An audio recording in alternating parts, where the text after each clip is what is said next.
Happy Sunday, folks. Happy Sunday. No Browns game today. None. I'm assuming most of us are living stress-free lives, right? Right? We're not stressed today. We're relaxing. We're watching other fans get stressed because their teams lose in the playoffs in ways that are weird and frustrating. That's not us. That's the benefit of not being in the playoffs.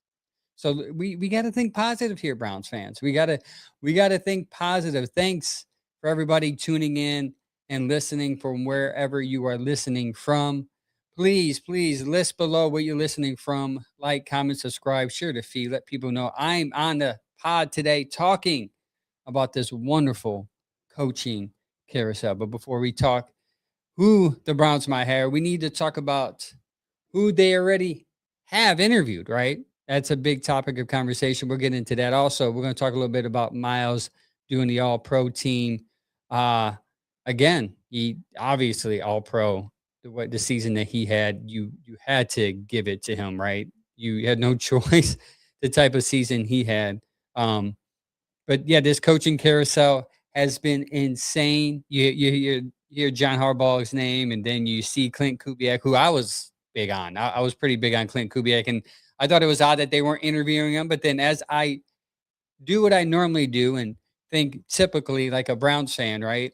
I realized, well, Clint Kubiak and Kevin Stefanski are the same type of person as far as their offense, right? So why would the Browns head the regime bring in somebody who's kind of like Kevin when I think they kind of want to get away from that. And if you could tell, we kind of tell by the people they've been interviewing that they're looking for more, less old school offense, something more what do you call it? Fast, professional. No, I won't even call it professional, but something more updated. There you go. Updated is the better word for what I think the Browns are looking for.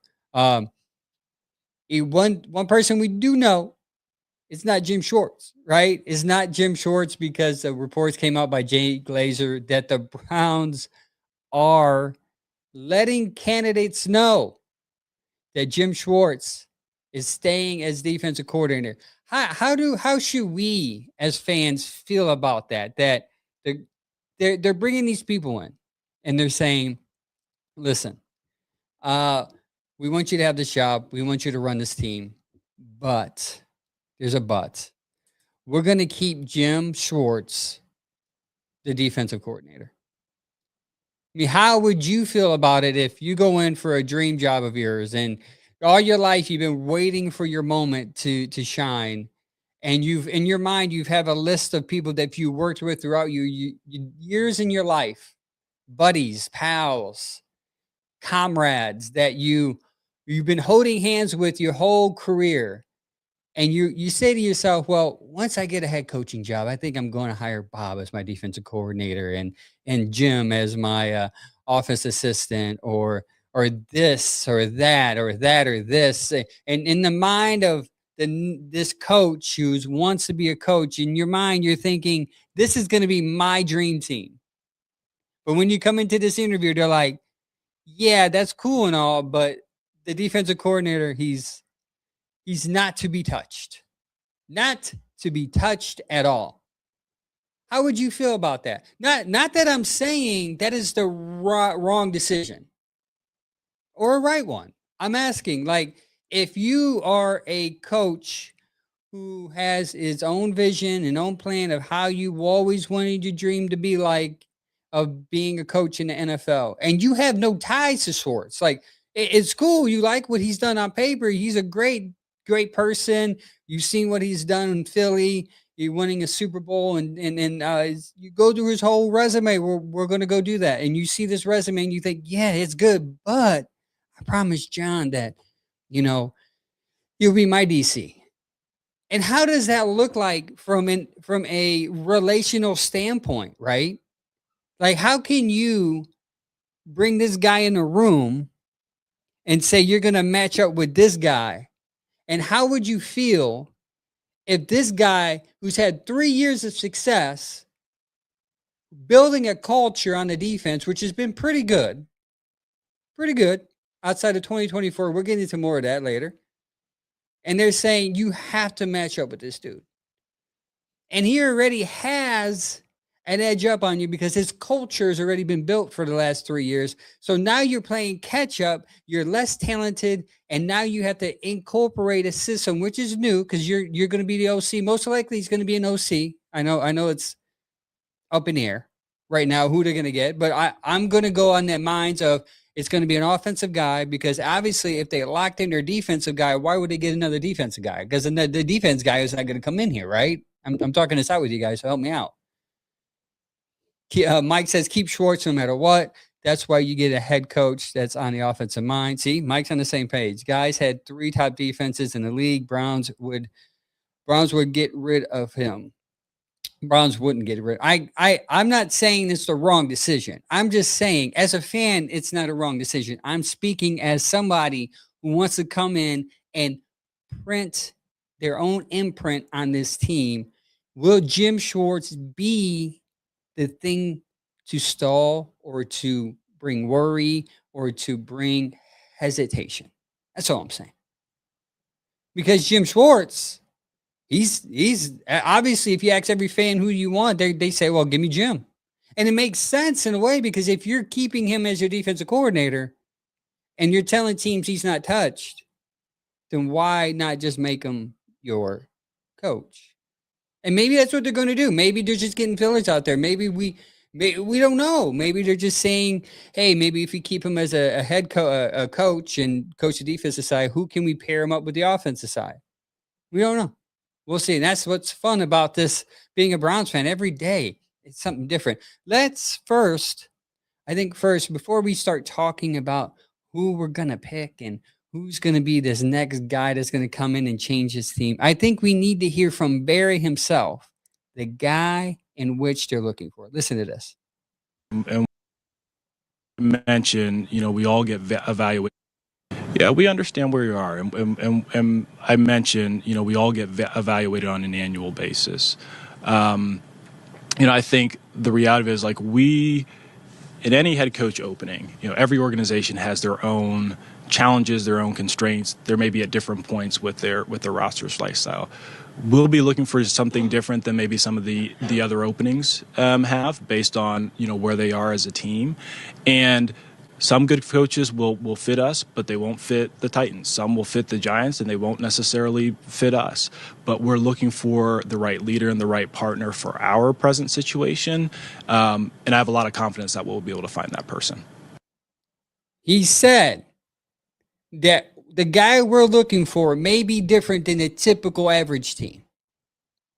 And I think as a Browns fan, you need to understand that I personally think they have somebody in mind. They have not somebody as a person, but an ideal image in which this coach is. I want you to imagine a coach who's just a shadow man with some Browns outfit on. He's got a Browns gear on. He's got a hat on. He's got the headset on. He's got this pants on and shoes. And he's just his image, his shadow image. And I think they have this persona in which they want. They said it. They want a guy with a high IQ, EQ. They started laying down a personality trait in which they want their coach to be, kind of like Ben Johnson yesterday, right? Ben Johnson, one that came from behind and showed some type of excitement, emotion. He wasn't monotone. He wasn't and the team clearly enjoys that. So is that somebody that they're thinking that this team needs? And obviously, I think the defense has a lot to speak for me, especially if it's a Jim Schwartz situation. You have to listen to that defense. Especially Myles Garrett. That defense doesn't want you to get rid of the very thing that put them into a position to succeed, to get the numbers that they get. Because the numbers matter to those players. Don't get it confused because there's bonuses involved here. But let's look at this list so far. Okay, the official interview list. Tommy Rees, Jim Schwartz, Dan Pitcher, Aden Durde, and Todd Monken. Those are the people they officially interviewed. They scheduled an interview with Mike McDaniels, and there's Jesse Meter, Mike, I think his name's Schoolby. Yeah, it's Schoolby, and John Harbaugh. John Harbaugh is an interesting character. John Harbaugh, there's a lot of rumors floating around there. Let's stop right there for a second. John Harbaugh supposedly wants a lot of money, $20 million starting, and he wants $10 million to his staff, his coaching staff, and he wants basically full control. Name is GM. He wants player personnel control. That's what supposedly is out there. Could be rumors, could be fake. And John Harbaugh already said, supposedly, according to some reports, he's watching Jackson Dart and Cam Ward tape. Nothing about Shador. Not to sit there and say he doesn't like Shador.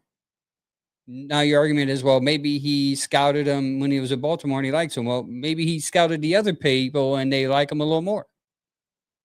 So hearing that report kind of makes me maybe, and he said he's only taken 3 to 4 interviews. The other people he's just going to exile. So it's going to be interesting this week to see where John Harbaugh kind of goes with his interviews. If he stops in Cleveland, if not, after his third or fourth, we're not even in the running. Now Mike McDaniel gets scheduled next week for an interview, and he's an intriguing person because he was with the regime when Jimmy Haslam was here, when Kyle Shanahan was here during the Mike Pettit year, where they had Johnny Manziel, and my reports are coming out now. It was a book on Mike Silver's book.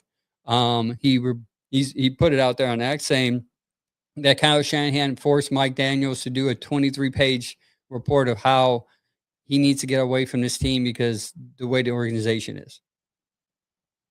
Interesting. Now they're going to bring him back from it. And he's interesting from this perspective. I know a lot of people don't like him, but I'm kind of interested in Mike McDaniels. I think he did good things with Miami. I think since Tua had a concussion, there have been some struggles there. But Mike McDaniels is appealing to me. And I know I'm kind of going against the grain there. I think that he'll bring in a different type of a kind of different offense that's going to be fast.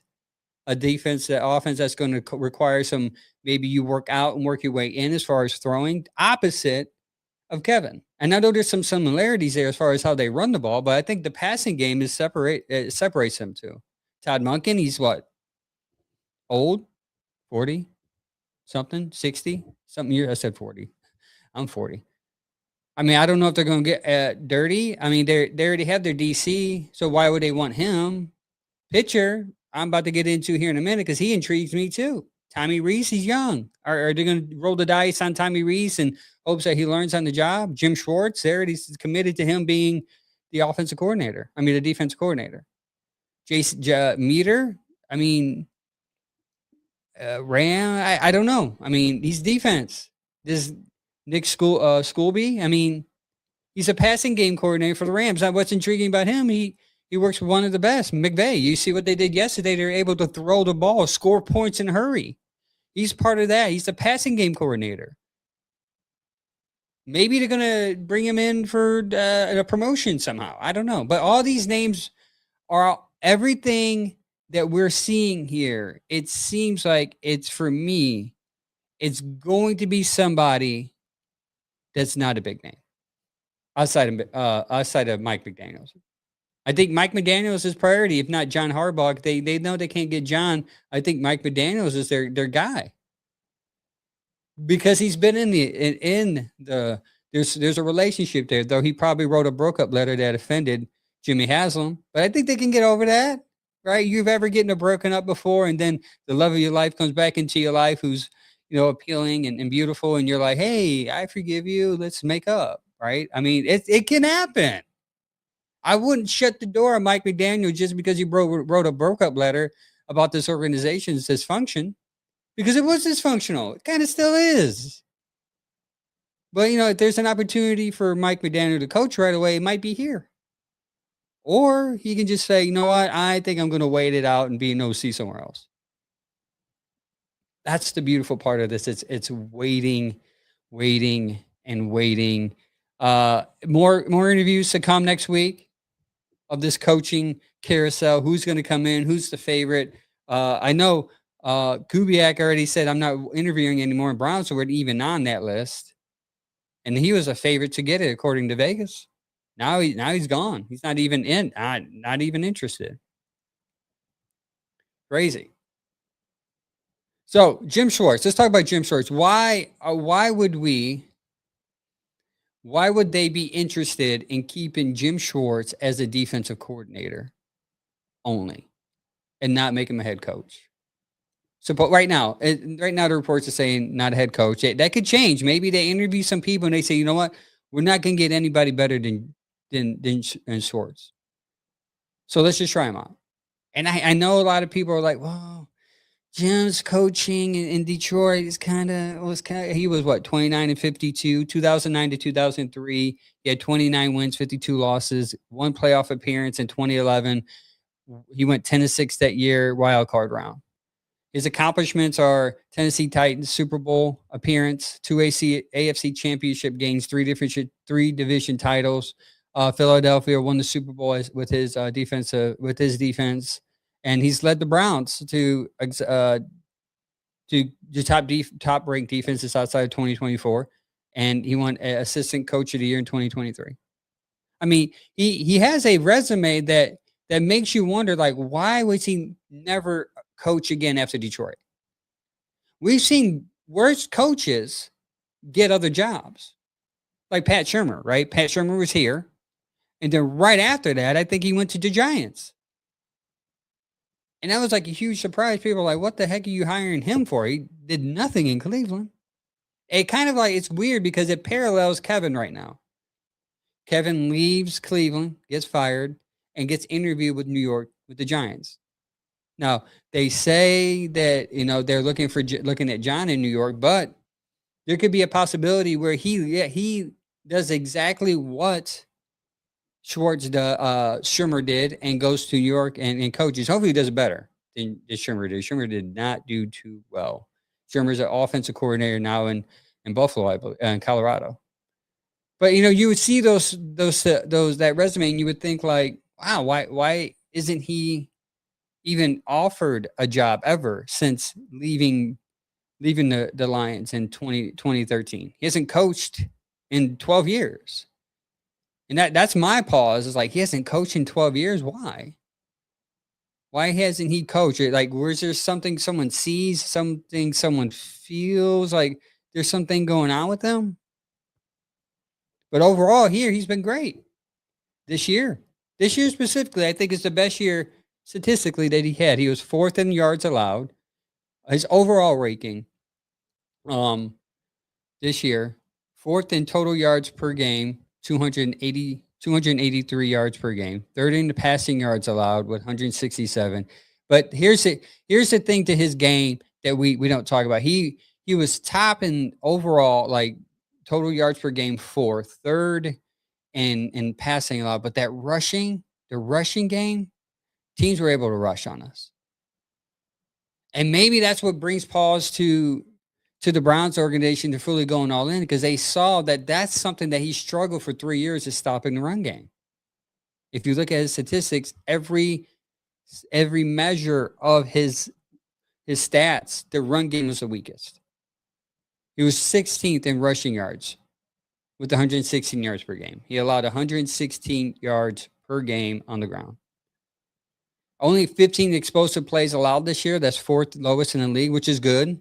Because, typically if the explosive plays comes out the pass. So if your passing is high, meaning low, meaning if you don't allow a lot of passing yards, technically that number is going to be low also. On defense, they only allowed 4.8 yards, which is down from last year's 5.6 yards per play. So there's improvement. Overall, the 3 years of dominance from 2023 to this year, he's couple firsts here. First in total yards per game with 298. The only defense averaging under 300 yards a game over this span is his. Under 300 yards over this span for 3 years has been Jim Schwartz defense. First in opponents' first downs, which is 16. First in third down percentage, which is 33%. First in fourth down percentage, which is 41%. First in tackles for loss, which we've seen a lot of them this year. Tackles for loss. Miles led the league in tackles for loss. Speaking of Miles, he got all-pro team this year. All-pro for Myles Garrett. Can we give him a round of applause?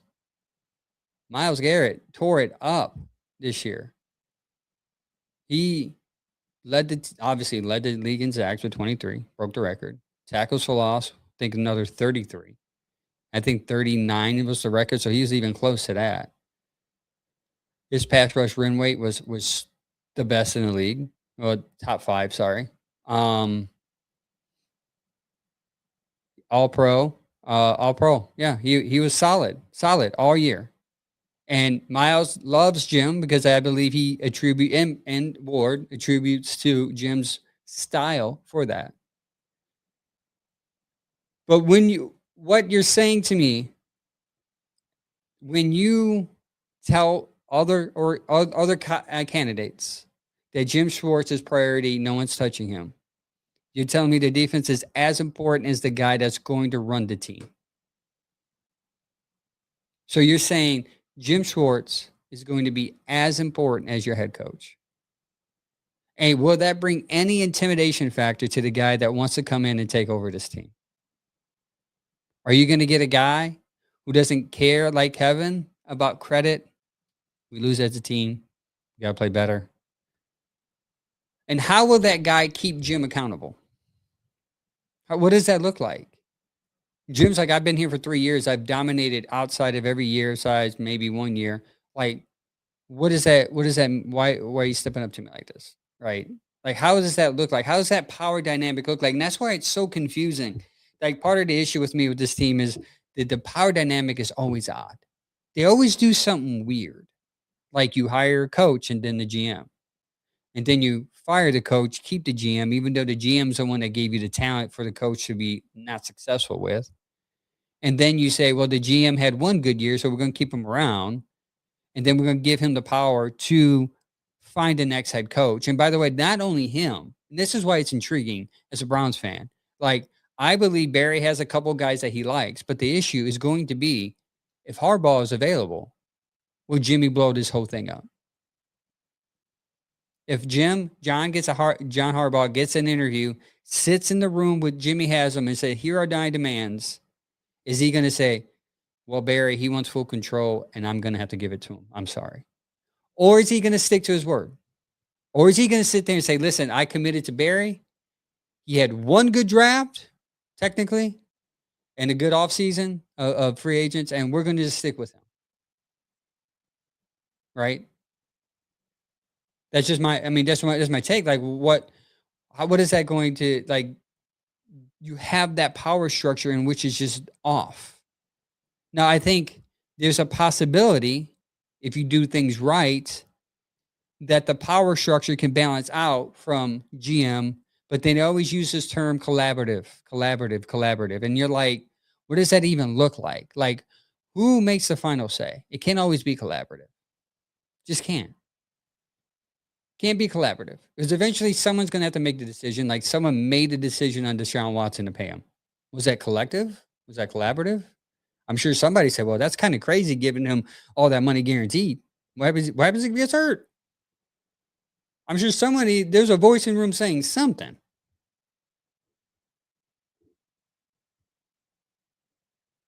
That dynamic is weird.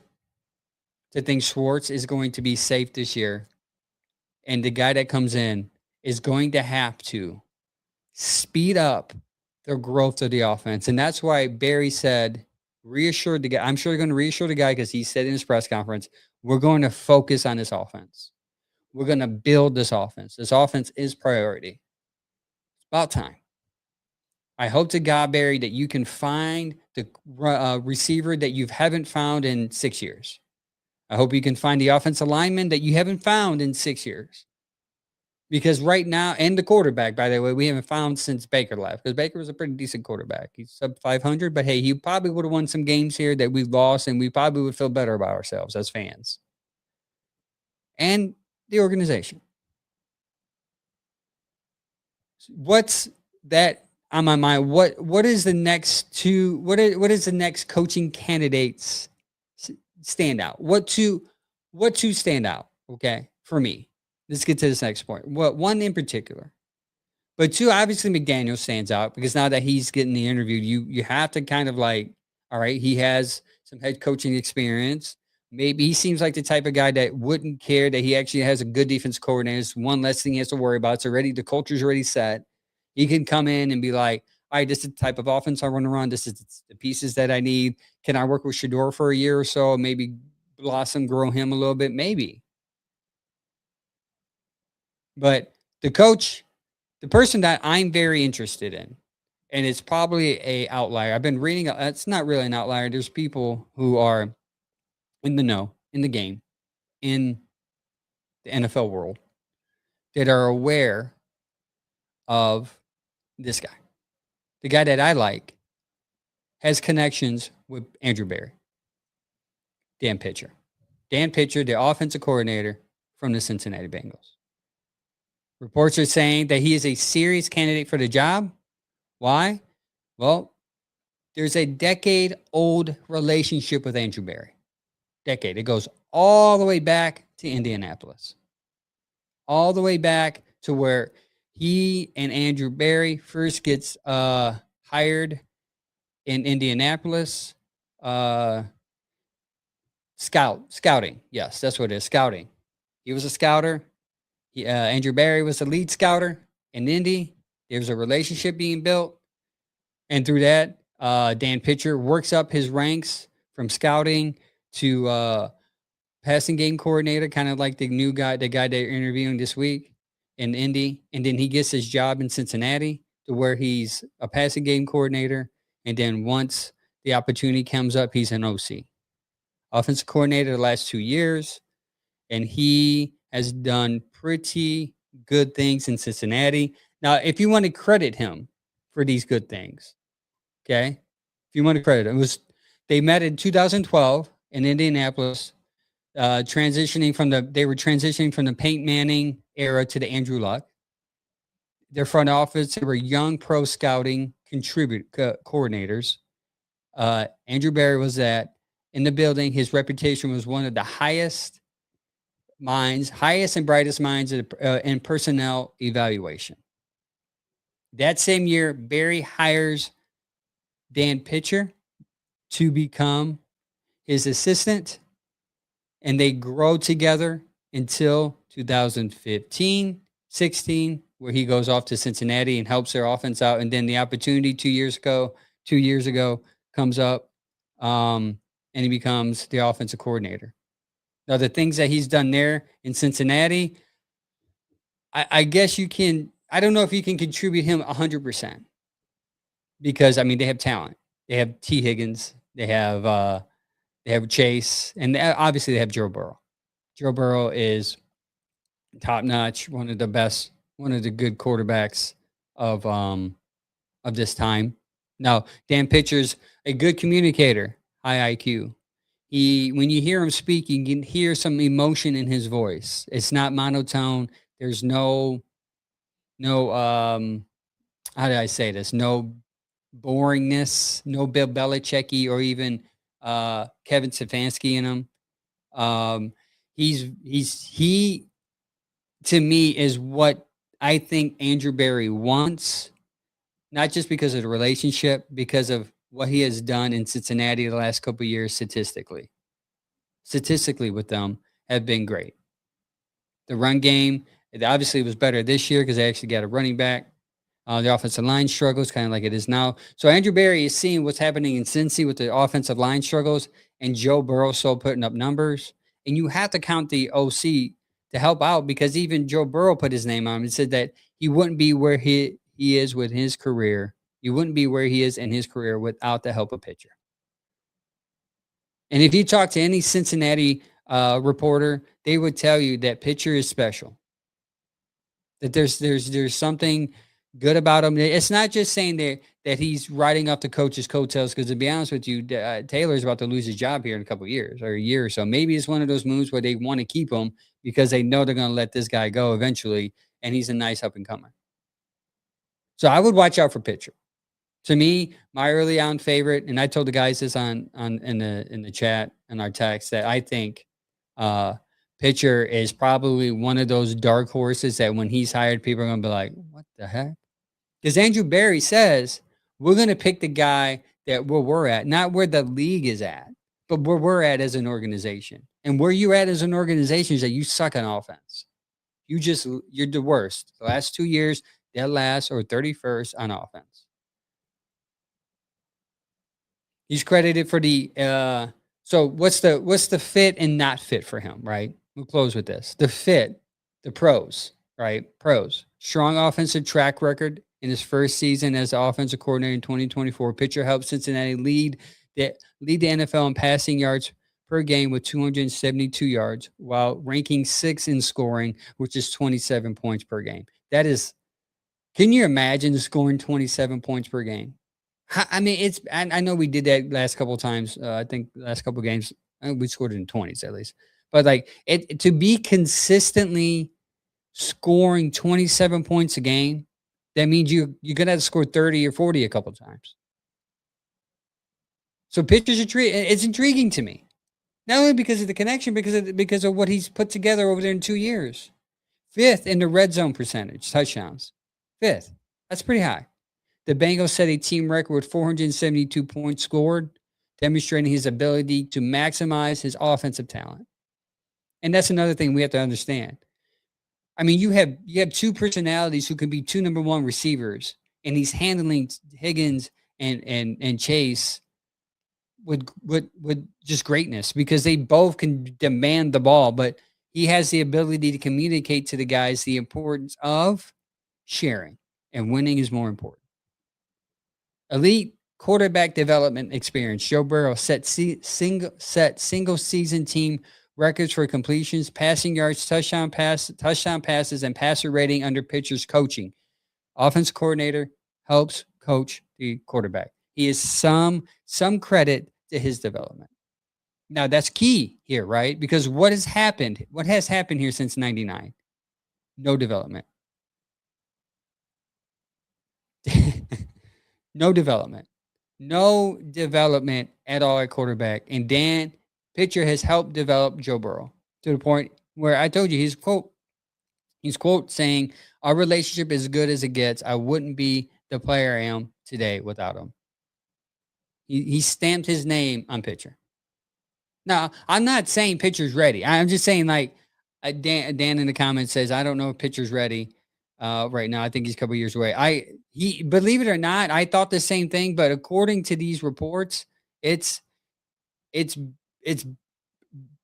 there's a lot of people are surprised that he didn't get any interviews last year. Now, typically what happens is you get an interview or two, and then you become a serious contender. But listen to what Barry said, though. Barry said, we're going to do things our way. We're not going to do where other teams are doing different things. So I can see Pitcher coming in and understanding where they're at offensively, and they show that they see his ability and invest in it maybe a year and give him a year or two to kind of be like, all right, develop these guys. Because to be honest with you, they're not sure if they have a quarterback. They don't. That's the issue. So they need somebody on offense to develop a quarterback. Whether it's help Watson get out of his funk or help Shador be what most fans think he can be, or maybe by any chance help Dylan grow 6-7 inches and be better. Either way, Pitcher has done it in Cincinnati with the help of development of the one Joe Burrow. Here's another pro. Dual perspective of scouting and coaching. That is an attractive piece to Pitcher that most teamers are going to like. He has the ability to scout offensive talent. Pitcher was also a quarterback in Division III and put up some pretty good numbers there. So he has the ability to understand and to think like a quarterback. He has the ability to communicate to a quarterback like a quarterback. And that's important, especially from somebody who needs to develop an offense in which you've had none for the last 2 years. I would even say 2.5 years, because that Joe Flacco year was just a fluke. He's a proven leader and communicating skills. Former coach Jeff Caldwell, who took the Colts to the Super Bowl, described Pitcher as having the combination of being bright and passionate and hardworking with his leadership skills. Passionate is the key word in there. Passion is an emotion that we felt that Kevin didn't have. Pitcher does. Now, I'm talking about Pitcher as if he's the for sure guy. I don't even know he is, but I'm just saying, like, this guy is interesting to me for these these purposes, for these reasons, and these reasons alone probably are why I'm interested in him. Now, here are the cons. He has zero, obviously. At age 38, he has zero head coaching experience. Pitcher has never been a head coach at any level. He jumped from the front for the first time from obviously front office scouting, slowly into coaching, and then OC for the first time, and then he's going to go from OC to head coach within 3 years. That's a leap. That is a huge, tall task to ask somebody to do. Next one. And I think he might be fitting for this because it's a massive quarterback situation. It's a challenge. The Browns still owe Deshaun Watson $46 million in salary next season with an $80.7 million cap hit. The owner, Jimmy Haslam, called Watson the big swing and a miss. Watson hasn't played since 2023-24. And rookie Shedeur Sanders is iffy at best. We don't know. Dylan Gabriel struggled too. There's no quarterback at all on this roster that that the organization feels comfortable going into next year saying that they won. And can a quarterback coach, somebody who's coaches quarterbacks consistently, help with this situation? But it's a challenge because no one has done it. No one's done it consistently at all since we've come back. Division rival concerns. Because he was in Cincinnati, they know his tendencies. They know how he coaches, what he says. They know some game plans, et cetera, et cetera. That's a concern. The bottom line, I understand that pitcher is a high risk, high reward hire. But everything I've read about pitcher says that he has intelligence, his leadership, and his offensive smartness to potentially, all that can have him potentially be an excellent head coach. And I personally think that is where the Browns are going to have to land. The Browns are not, my opinion, it could happen. So there's always something that can happen, right? There's no guarantees. But these big names like John, there's no other names, Mike McDaniel, everything else, like, why would Jesse Meter come into the situation in which he already has a defensive coordinator? Nate, that's a young guy who hasn't really coached. He's not an offensive coordinator. He never moved up in the ranks. That's a big leap as pitcher. Durde, another good defensive guy. Why? Todd Monken. He's old. He's older. Like, are they going to look for somebody older now, or instead of transitioning to somebody younger who can grow into this team's young talented core? Tommy Rees. We saw his offense already. I mean, it was somewhat better than Kevin's, but nothing like that stood out. But then again, can you blame Andrew Berry's lack of talent that he's drafted over the years? This coaching candidate isn't what we would assume to be exciting. It's outside of John Harbaugh, right? We're like excited about this move, but then we might not even get an interview. He might not even come into Berea. So what we're going to do as Browns fans, if he denies any access to us talking to him, this is who we're left with. Now, there's a couple guys that they can flirt with, the guys that came out of the playoffs today. The OC from Jacksonville, I heard that they're interested in him. Outside of that, I don't know who else you can get. This is my biggest worry about moving on from Kevin. Is that people say, well, Kevin's not good enough. Kevin's not good enough. He isn't good enough.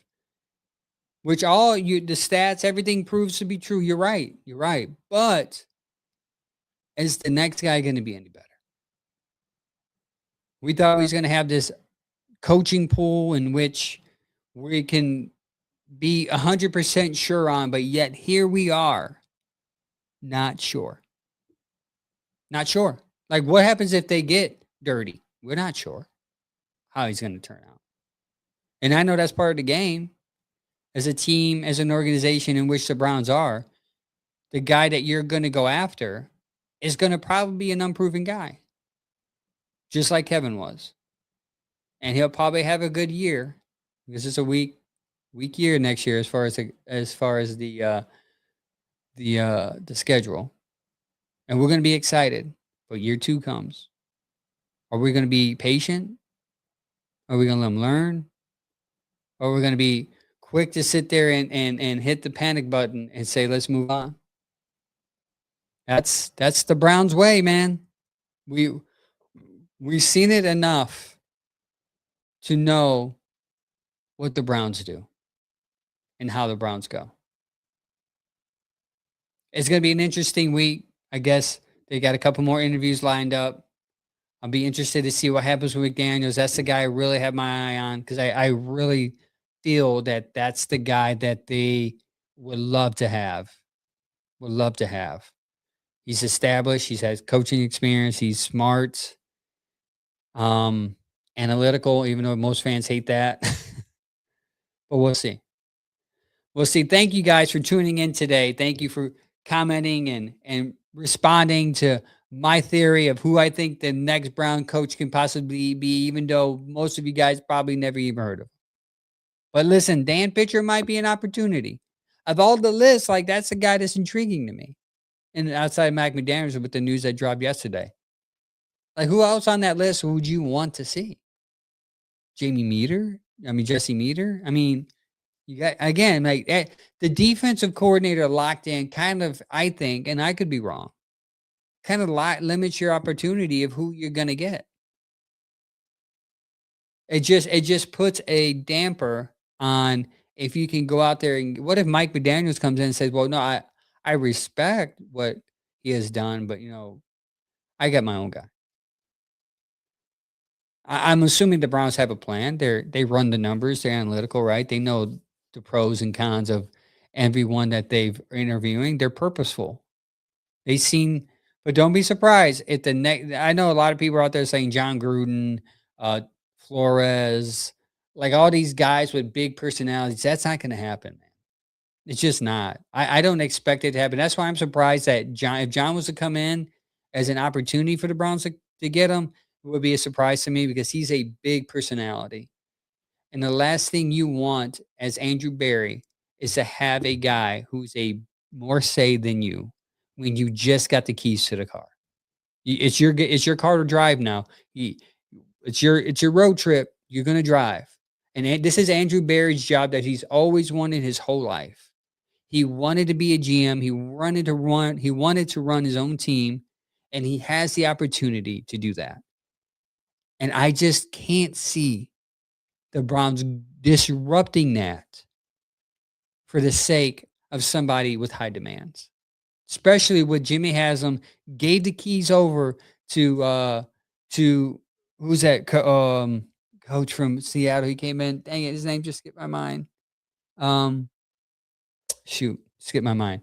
They gave the keys to the car to this guy and was like, "Hey, you're gonna run this team." And he did it. Man, what is the Seattle? I'm gonna look it up because that's gonna bother me. Seattle's coach is Seattle Mike Holmgren. That's it. They gave the keys to Mike Holmgren. They said run the team the way you want, and it was a disaster. Are you going to give the keys to the car of somebody like John, who's never had this much power, and say I trust you? When you already have Andrew Berry, you know the way he works, you know his work ethic, you have a relationship with him.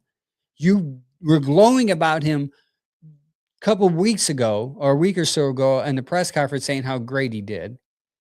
And then you're going to take that away from him? I just can't see it.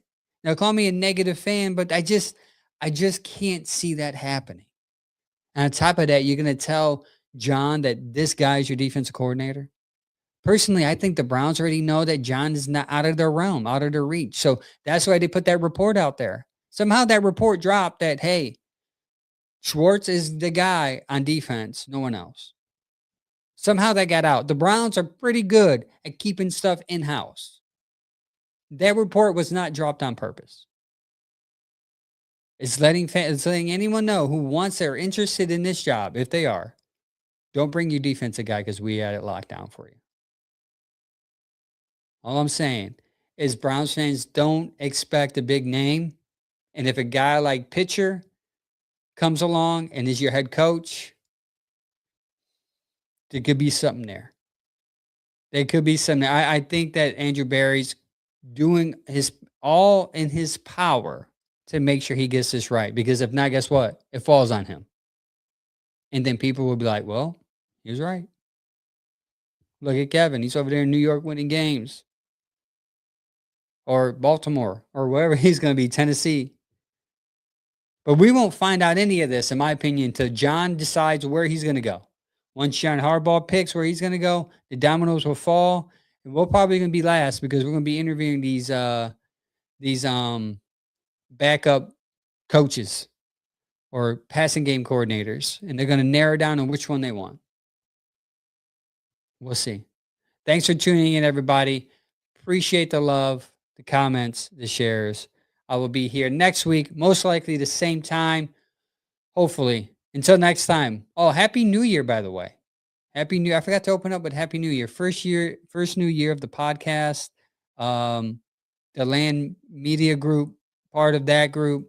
We're going to do some amazing things with that Land Media Group over there. Bearded Browns podcast, the Crunch podcast, which is following after me at 7 o'clock.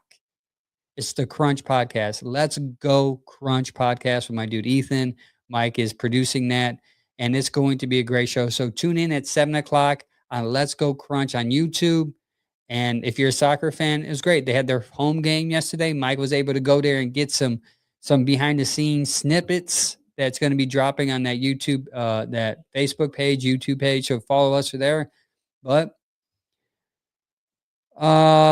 someone just commented about John. How is John so highly sought after? He's been below average coach for 13 years, wasted 2 number 1 seeds. That is a question that most Browns fans are not asking themselves. And which is why I don't think this organization who runs the numbers can say, well, you've had one of the best running quarterbacks in the league. And you have not won one thing with him. Just saying. I'll sign off with that. Until next time, like always, go Browns.